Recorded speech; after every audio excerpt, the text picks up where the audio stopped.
નવસારી મહાનગરપાલિકાની આ તો કેવી નીતિ કે પોતાના બાથરૂમ અને ટોયલેટો નગરપાલિકાએ તોડ્યા, પરંતુ નવાના બનાવી આપ્યા કે ન વળતર આપ્યું. નમસ્કાર દર્શક મિત્રો, તમે જોઈ રહ્યા છો સાયકલ વિડીયો સંચાલિત ઝટપટ ન્યૂઝ અને નવસારી લાઈવ.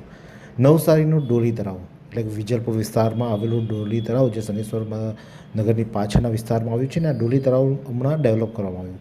છેલ્લા 1 વર્ષ પહેલાં ડેવલપમેન્ટ કામ શરૂ થયું હતું. ત્યાં બાજુમાં રહેતા ઝૂંપડપટ્ટીના લોકોએ પોતાના જે ઘરની પાછળ બાથરૂમ બનાવવામાં આવ્યા હતા એ બાથરૂમ અને ટોયલેટ જ્યારે બાંધકામ કરવામાં આવ્યું ત્યારે તોડી દેવામાં આવ્યા કોન્ટ્રાક્ટર દ્વારા અને કહ્યું હતું કે તમને પછીથી બનાવી આપવામાં આવશે.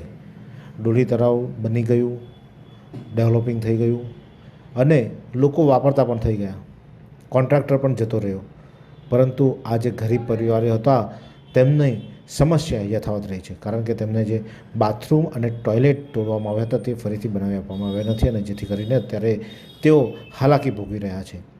તમારા ઘરમાં જો ટોયલેટ કે બાથરૂમ ન હોય તો નહાવા ક્યાં જવું, ટોયલેટ માટે ક્યાં જવું, અને હર ઘર શૌચાલયની જે વાત કરે છે મોદી સરકાર, ત્યારે અહીંયા આ લાગુ નથી પડતું. કોઈ ઘરમાં શૌચાલય નથી, શૌચાલય તોડી પાડવામાં આવે પરંતુ નવા બનાવવામાં આવ્યા નથી. તો શું આ ભાજપને નથી દેખાતું કે સત્તાધીશોને નથી દેખાતું કે આ પરિવારો કઈ રીતે ગુજરાન ચલાવતા હોય? એ તો છોડો, વેરો પણ ભરે છે, વેરો ભરવા છતાં તેમને ત્યાં પાણી નથી આવતું, એટલે કે પાણી જ નથી આપવામાં આવ્યું. આટલા ઘરો વચ્ચે એક હેન્ડપંપ છે અને હેન્ડપંપથી તેઓ જાતે હેન્ડપંપથી પાણી કાઢી અને ભરે છે, ત્યારે એ સુવિધા આપવામાં પણ ક્યાંક નવસારી મહાનગરપાલિકા ઊણી ઉતરી છે. વેરો ભરતા હોય ને તે લોકોને પણ જો સુવિધા ન મળતી હોય તો આ નવસારી વિજલપુર નગરપાલિકામાંથી નવસારી મહાનગરપાલિકા બની તેનો મતલબ શું? મહાનગરપાલિકા અને નગરનો મતલબ હોય છે કે નળ, ઘર અને રસ્તા, એટલે ગટર, રસ્તા. નગરમાં આ 3 વસ્તુનો સમાવેશ થાય છે કે નળ, ગટર અને રસ્તા. ત્યારે આ વસ્તુ પણ આપવામાં જ્યારે નવસારી મહાનગરપાલિકા ઊણી ઉતરી હોય તો આ પરિવારનો બેલી કોણ? અત્યારે ઇલેક્શન કેમ્પિંગ ચાલે છે, લોકો જાય છે મત માંગવા માટે, પરંતુ કોઈ સરખો જવાબ નથી આપતા આ લોકો. આ પરિવારો અત્યારે હારમાં હાલાકી વેઠી રહ્યા છે, ત્યારે નવસારી મહાનગરપાલિકા આ જ પરિવારની વહારે આવે ને વહેલામાં વહેલી તકે તેઓને ટોયલેટ અને બાથરૂમ એટલે કે શૌચાલય અને બાથરૂમ બનાવી આપે તેવી માંગ કરી રહ્યા છે. આવો સાંભળીએ શું કહે છે ત્યાંના સ્થાનિક. મારું નામ અર્જુન શિબાભાઈ હડપાટી છે, ડોલી તળાવ પર રહું છું. અમારે ત્યાં આ તળાવ જ્યારે બન્યું હતું ત્યારે આ બાથરૂમ પાછળ તોડી નાખ્યા હતા ને હજી પણ બનાવ્યા નથી ને અમારી પાણીની બી સુવિધા બહુ તકલીફ પડે છે, પાણી બી નથી મળતું.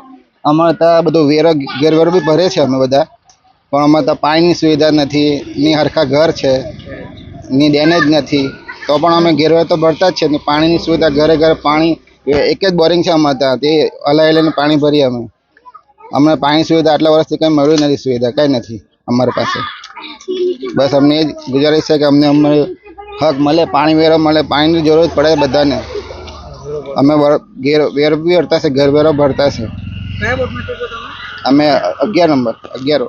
આ વિસ્તાર જે ડોલી તળાવ છે, ડોલી તળાવને ફરતે રહેતા જે ગરીબ પરિવારો છે તેઓ હાલાકી વેઠી રહ્યા છે અને તેમને વહેલામાં વહેલી તકે આ સુવિધા મળે તેવી તેઓ માંગ કરી રહ્યા છે.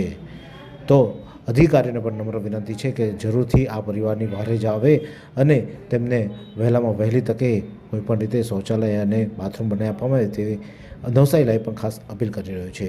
આ જ પ્રકારના અનવા સમાચાર માટે જોતા રહો સાયકલ વિડીયો સંચાલિત ઝટપટ ન્યૂઝ અને નવસારી લાઈવ. શું તમે શરીરના સાંધાના દુખાવાથી પીડાઈ રહ્યા છો કે પછી તમે કોઈ સ્પોર્ટ્સ ઇન્જરીથી પીડાઈ રહ્યા છો?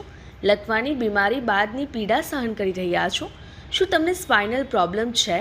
તો આ તમામ દુખાવાને હવે બાય કરી દો, કારણ કે માસ્ટર ડિગ્રી ધરાવતા ખૂબ જ અનુભવી ફિઝિયોથેરાપિસ્ટ ડૉક્ટર અમિત પટેલ પાસે તમે આ તમામ સમસ્યાઓનું સચોટ નિદાન કરાવી ફરીથી નોર્મલ જિંદગી જીવી શકો છો. તો સરનામું નોંધી લો. Comprehensive care centre, DD street, library પાસે, અનુરાગ સારીઝની લાઇનમાં, નવસારી.